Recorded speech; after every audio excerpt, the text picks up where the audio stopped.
Salam sejahtera semuanya kepada para penonton tanya jawab yang berbahagia. Semoga video ini bisa memberikan pengetahuan dan edukasi kepada para penonton, dan jangan lupa untuk like dan subscribe channel ini ya. Selamat malam Travel. Malam juga. Ya, tolong buka kamera Bang. Gimana caranya ya? Itulah, nyalakan Bang. Nyala Anda kan. Oke. Yang di bawahnya ada tulisan simpan ya, save. Sudah, Bunda. Selamat malam. Iya, bisa duduk dulu nggak Bang? Duduk lah. Oh, harus duduk toh. Saya lagi nyantai. Ya, etikanya lah Bang. Ah, ya. Aduh. Silakan Abangku, apa yang mau ditanya? Ya biasa. Temanya apa ini? Di Yesus sini Allah Maha Kuasa. iya Bang. Nah, kalau di Kristen itu Tuhannya ada berapa sih? Sesuai dengan firman Tuhan Bang yang tertulis di Ulangan 6 ayat 4. Ya. Sema Israel, Adonai Elohenu, Adonai Echad. Dengarlah hai orang Israel, Tuhan itu Allah kita, Tuhan itu Esa. Ditegaskan lagi di Yudas 1 ayat 25, Allah yang Esa, juru selamat kita oleh Yesus Kristus. Bagi dialah kemuliaan, hormat, dan kuasa dari segala abad sampai selama-lamanya. Amin. Jadi Tuhan Yesus adalah Allah yang Esa, Bang. Oh, Yesus. Iya. Berarti ada dua tuh. Yesus sama Duanya di Allah mana? kan ada dua, Yesus sama Allah. Katanya Tuhan itu satu. Ya mungkin abang ini salah paham ya, dipikirnya Allah di dalam iman Kristen itu nama. Oh gitu. Bukan. Allah dalam iman Kristen bukan nama Bang, tapi objek sesembahan. Objek sesembahan. Iya. Jadi sesembahan kami atau Tuhan kami, Allah kami namanya Yeshua HaMashiach. Oh, Yesus. Berarti Tuhannya dinamai, dikasih nama. Tuhanmu punya nama? Nama Ya, Tuhanmu Allah siapa? sudah. Berarti Allah. Tuhanmu juga dikasih nama, diberi nama gitu. Malah ada 99 tuh. Tuhan, kalau di agama kami kan Tuhan itu satu, cuman Allah gitu. Gak ada lagi selain Iya, Allah. iya. Tuhan. Tapi namanya siapa? Nama Tuhanmu siapa? Nama sesembahanmu siapa? Ya Allah itu. Iya, namanya Allah kan. Berarti sesembahanmu dikasih nama, diberi nama gitu ya. Ya itu sudah. Allah itu sendiri.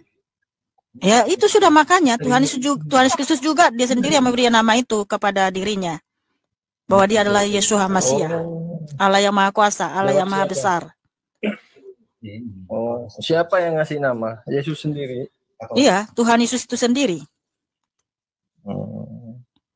Kok Kak, ceritanya kok punya bunda? Tuhan itu kok punya bunda mereka? Gimana ceritanya itu? Boleh nanya? Oh, Tuhan Yesus itu kan ketika datang ke dunia memang melalui Bunda Maria. Oh, berarti ya, Bunda Maria itu kedudukannya sangat tinggi berarti.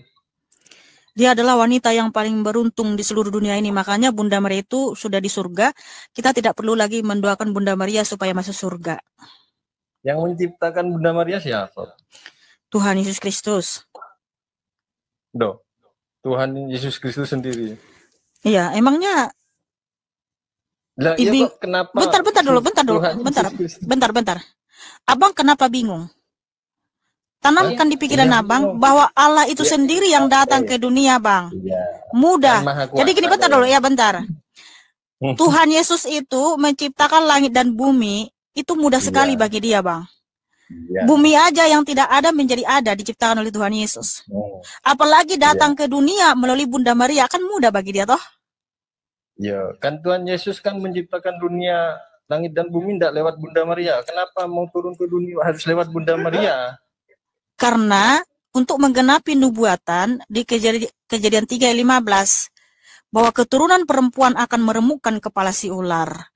Jadi yang bisa menebus kita, Bang, atau Ya. membangkitkan kita dari debu tanah, harus ada darah yang berkuasa, darah yang suci, darah yang mulia. Kenapa? Karena nyawa manusia ada dalam darahnya dan darah pengantara antara nyawa. Jadi kalau kita manusia ini punya darah yang suci, darah yang kudus, kita nggak akan mati, Bang. Nggak akan kembali kita menjadi debu tanah. Tetapi oleh karena darah kita sudah berdosa, sudah terkutuk oleh karena dosa Adam, maka kita kembali menjadi debu tanah. Nah, supaya kita bisa bangkit lagi, Bang, ketika kita mati, kan kalau kita mati ini, manusia-manusia kan sudah banyak mati tuh, sudah kembali menjadi debu tanah. Nah, supaya bisa bangkit lagi, Bang, dan rohnya yang ada di Hades, di kerajaan maut, harus ada yang menebus dengan darah yang suci, darah yang kudus. Nah, tidak ada siapapun yang bisa menebus kita atau membangkitkan kita dari debu kematian selain oleh Tuhan itu sendiri. Karena semua sudah berdosa, Bang. Manusia semua sudah berdosa. Nah, Allah itu kan roh. Dia cahaya terang yang tak terhampiri. Dia tidak punya darah, Bang. Nah, supaya dia punya darah, dia harus datang berkenosis.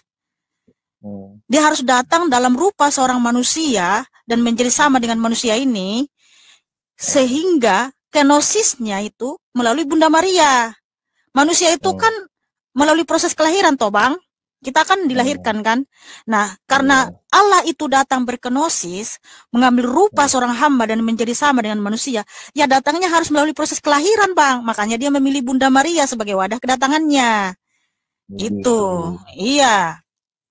Itulah kenapa orang Kristen, Bang, percaya nanti dari zaman ada kebangkitan, karena Tuhan Yesus telah terbukti mati dan bangkit pada hari yang ketiga, supaya setiap orang yang percaya kepadanya tidak binasa, melainkan beroleh hidup yang kekal.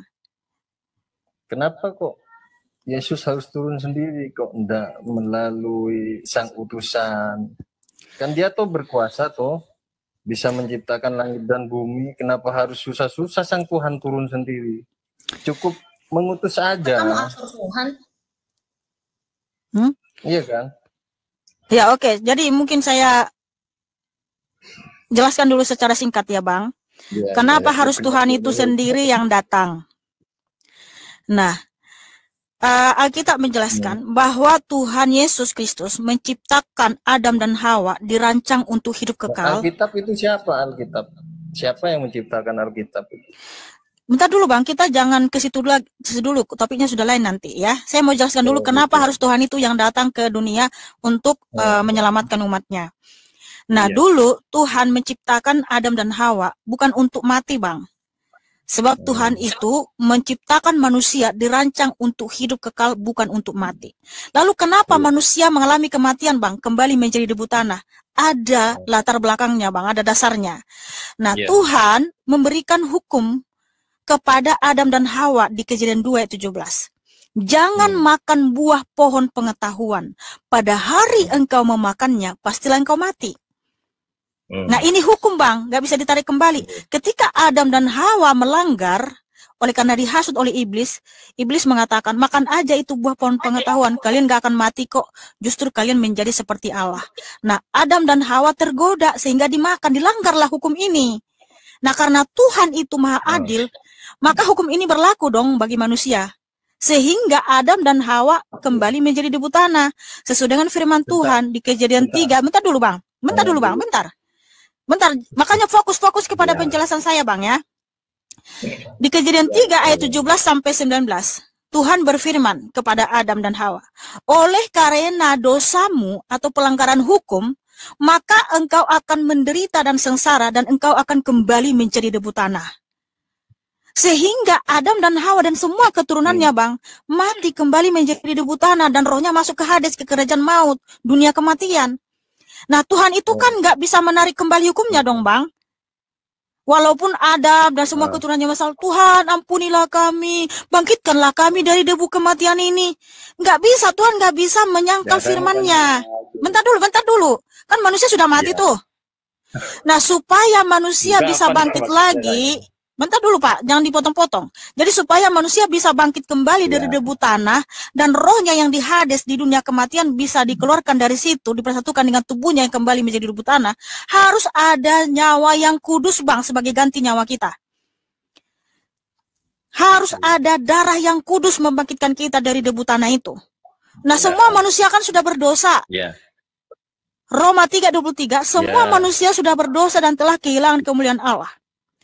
Nah, karena Tuhan itu maha adil, dia nggak bisa menarik hukumnya di Kejadian 2:17. Nah, supaya manusia bisa bangkit dari debu kematian, siapa yang bisa membebaskan kita? Siapa yang bisa memberikan darahnya yang kudus bagi kita? Nggak ada siapapun. Maka Tuhan, bentar dulu, sedikit lagi bang, ya. Bentar dulu bang, jadi potong-potong dulu. Tuhan Yesus juga adalah Allah yang maha kasih. Karena begitu besar cinta kasihnya bagi buatan tangannya, ya anak-anak yang diciptakan dari debu tanah dan rohnya dihembuskan ke dalam hidungnya Adam. Dia rela, dia datang ke dunia dalam rupa manusia supaya kita selamat. Kenapa dia mau melakukan itu? Makanya bang, nggak bisa malaikat ataupun nabi menyelamatkan kita, nggak bisa. Harus Tuhan itu sendiri. Karena hanya Tuhan itu yang bisa menebus kita dari hukumnya sendiri. Makanya dia datang ke dunia. Ya, bentar ya, sedikit lagi ya. Tuhan Yesus datang ke dunia, mengambil rupa seorang hamba dan menjadi sama dengan manusia. Karena apa? Karena begitu besar cinta kasihnya bagi kita, sesuai dengan firman Tuhan di Yohanes 3:16. Karena begitu besar kasih Allah akan dunia ini, sehingga ia mengaruniakan anaknya yang tunggal, supaya setiap orang yang percaya kepadanya tidak binasa, melainkan beroleh hidup yang kekal. Makanya Tuhan itulah yang memberikan darahnya sendiri. Ingat ya tadi ya, Allah itu kan roh, dialah cahaya terang yang tak terhampiri. Supaya dia punya darah, dia harus berkenosis, mengosongkan dirinya sendiri dan datang mengambil rupa seorang hamba dan menjadi sama dengan manusia. Makanya Tuhan Yesus memberikan darahnya yang suci, darahnya yang kudus di atas kayu salib sebagai pengampunan atas dosa-dosa kita. Dan terbukti setelah Tuhan Yesus memberikan darahnya di atas kayu salib, ada yang bangkit dari kematian. Di Matius 27 ayat 50 sampai 53. Setelah Tuhan Yesus bangkit, mereka pun ikut bangkit. Itu buktinya Tuhan sudah memberikan pengampunan bagi umat manusia. Makanya Tuhan menyatakan di Matius 26 ayat 28, inilah darahku yang ditumpahkan bagi banyak orang sebagai perjanjian baru untuk pengampunan dosa. Tetapi orang yang tidak percaya kepada penebusan Kristus di atas kayu salib, dia tetap berada di bawah hukuman. Hukuman yang mana? Yang telah dijatuhkan kepada Adam dan Hawa di Taman Eden tadi di Kejadian 3 ayat 17 sampai 19. Bahwa manusia akan mati dan kembali menjadi debu tanah. Nanti di hari kiamat mereka juga akan dibangkitkan untuk dihukum lagi. Itulah kematian yang kedua. Tetapi orang-orang yang percaya kepada Kristus, penebusan di atas kayu salib, dia dibangkitkan nanti di hari kiamat untuk hidup yang kekal. Wow, haleluya. Makanya tidak ada keselamatan di dalam siapapun selain di dalam Tuhan Yesus Kristus. Kisah Para Rasul 4:12. Ya, silakan Bang. Yang menciptakan hukum itu kan Tuhan katanya. Ya, Tuhan Yesus. Yang menciptakan Adam dan Hawa juga Tuhan. Betul. Ciptakanlah hukum tidak boleh makan buah apa itu? Kejadian 2:17. Jangan makan buah pohon pengetahuan. Terus kan tergoda oleh iblis, makan jadi dosa loh. Iblis sendiri siapa yang nyiptakan? Oh, iblis itu adalah pemberontak, pembangkang. Bentar dulu. Iblis itu dulu malaikat ya. Iblis itu adalah malaikat yang jatuh. Jadi Tuhan Yesus tidak pernah menciptakan iblis.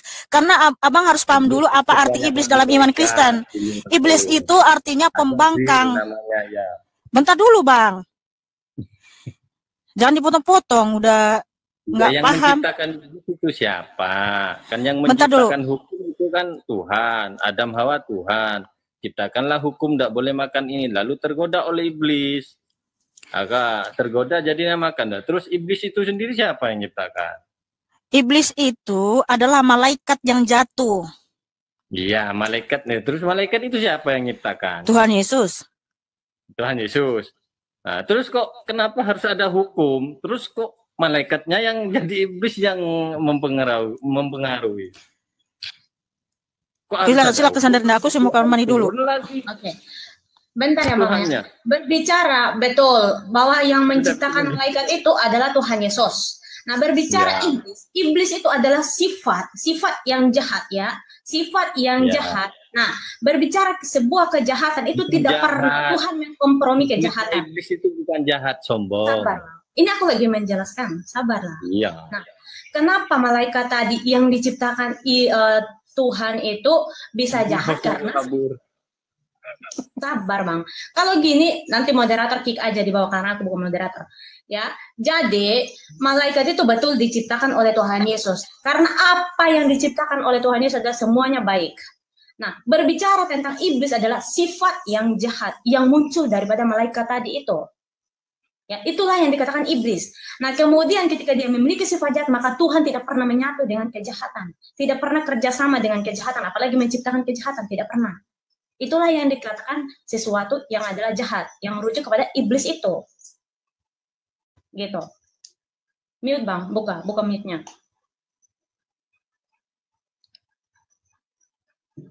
Buka mic-nya Bang, itu lagi di mute tuh. Kok harus turun sendiri? Padahal sudah tahu yang membangkang iblis, yang buat aturan. Ya, beda Bang, karena gini. Yang membuat hukum. Kamu pahami kalimatku baik-baik. Gitu. Iblis itu kan, malaikat itu kan betul diciptakan oleh Tuhan. Tinggal ubah aja skenario-nya udah beda. Bukan, tidak dirubah skenario-nya karena memang Tuhan tidak pernah menciptakan kejahatan. Merujuk kepada iblis adalah sebuah kejahatan yang muncul daripada si malaikat. Kok bisa Tuhan Tuhan tidak menciptakan kejahatan? Oh, berarti Tuhanmu menciptakan kejahatan? Berarti Tuhanmu menciptakan kejahatan? Kalau Tuhanmu menciptakan iblis, berarti Tuhanmu membuat saingannya sendiri. Simpel aja kan gitu. Tuhan menciptakan saingannya sendiri. Buat apa? Karena di iman Kristen, Tuhan tidak pernah menciptakan iblis. Tuhan tidak pernah mengkompromi dengan sebuah kejahatan. Tidak pernah. Itu aja pun berbicara iblis adalah sesuatu yang jahat kan gitu. Kan malaikat tadi itu yang baik. Nah, muncullah sifat jahat. Nah, itu yang dikatakan iblis kan gitu. Menciptakan berarti. Tuhanmu menciptakan iblis ya Bang? Sesembahanmu menciptakan iblis? Lah, katanya Tuhan Maha Kuasa. Pertamanya dulu Tuhan satu. Alam. Enggak, yang saya tanya betul dulu. Yang kita tanya, tinggal jawab aja Bang. Oh, berarti Tuhanmu menciptakan iblis?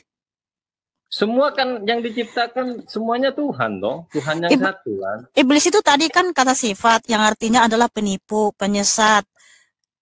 Jadi Tuhanmu menciptakan penipuan dan penyesat. Lah katanya Tuhan itu kan Sang Maha Kuasa. Ya, Sang Maha Kuasa, makanya dia menciptakan ketidaksempurnaan gitu. Ya. Nggak bisa jawab, walah. Ya udah Bang, kalau sesembahanmu menciptakan iblis, ya sudah, nggak apa-apa. Tuhan Yesus tidak pernah menciptakan iblis, karena iblis itu adalah pembangkang, penipu, penjahat. Masa Tuhan Yesus menciptakan penipuan, penyesatan? Kan nggak mungkin lah. Menjelaskan karena apa yang diciptakan oleh Tuhan semuanya baik. Iya. Kejadian 1 ayat 31. Tuhan Yesus menciptakan. Kalau iblis, berarti iblis juga Tuhan kalau gitu. Jadi gini Bang, ya bentar dulu ya. Ya sebentar ya Bang. Kejadian 1 ayat 31, Tuhan Yesus menciptakan segala sesuatu itu sungguh teramat baik, sempurna adanya. Jadi Tuhan tidak pernah menciptakan iblis. Lalu iblis ini dari mana? Bentar dulu. Dirimu sendiri. Ya, dengarkan dulu ya. Iblis ini dari mana, saudaraku? Iblis ini adalah malaikat yang jatuh. Tuhan Yesus menciptakan semua malaikat itu yang baik, yang sempurna. Lalu, di antara malaikat ini ada yang memberontak, membangkang. Malaikat ini disebut Lucifer ya. Karena dia adalah malaikat yang paling dekat sama Tuhan Yesus, paling cerah, paling terang, dan dia melayani pemimpin pujian di surga. Nah, saking dia malaikat yang paling terindah, dia akhirnya sombong. Sesuai dengan firman Tuhan di Yesaya 14 ayat 12, kejatuhan malaikat ini adalah dia ingin menyamai Tuhan Yesus. Dia ingin duduk di atas tahta kerajaan surga. Dia ingin menguasai Tuhan itu sendiri. Makanya dia disebut iblis karena sudah timbul kesombongan, ya, timbul kejahatan, pemberontakan dan pembangkangan kepada Tuhan Yesus. Makanya dia disebut iblis. Lalu dia menghasut sepertiga malaikat di surga untuk memberontak kepada Tuhan Yesus. makanya mereka diusir dari surga. Jadi iblis itu nggak bisa lagi masuk surga, nggak ada tempat di surga lagi. Itu makanya mereka disebut iblis. Itulah asal mulanya iblis itu dari mana? Itu malaikat yang jatuh. Kok Tuhan menciptakan iblis? Kan nggak mungkin lah. Tuhan itu menciptakan semua baik dan teramat baik.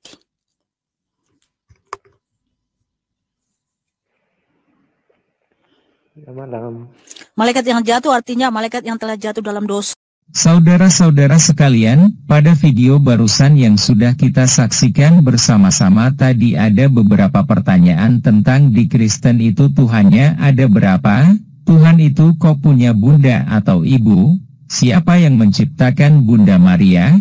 Kenapa Tuhan kok mau susah-susah turun ke dunia jadi manusia kan tinggal berfirman? Itulah beberapa pertanyaan yang ditanyakan oleh si penanya non-Kristen yang merasa bahwa semua ini adalah hal yang aneh.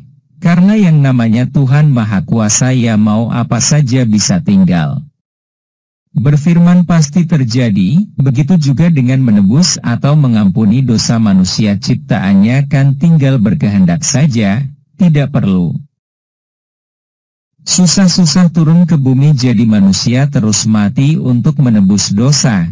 Kira-kira seperti itulah pemikiran dari si penanya, dan kita semua sudah mendengarkan bagaimana jawaban serta penjelasan dari Mihana berdasarkan iman Mihana sebagai Kristen. Silahkan para penonton menilai sendiri tentang ini dan jangan lupa tulis di kolom komentar.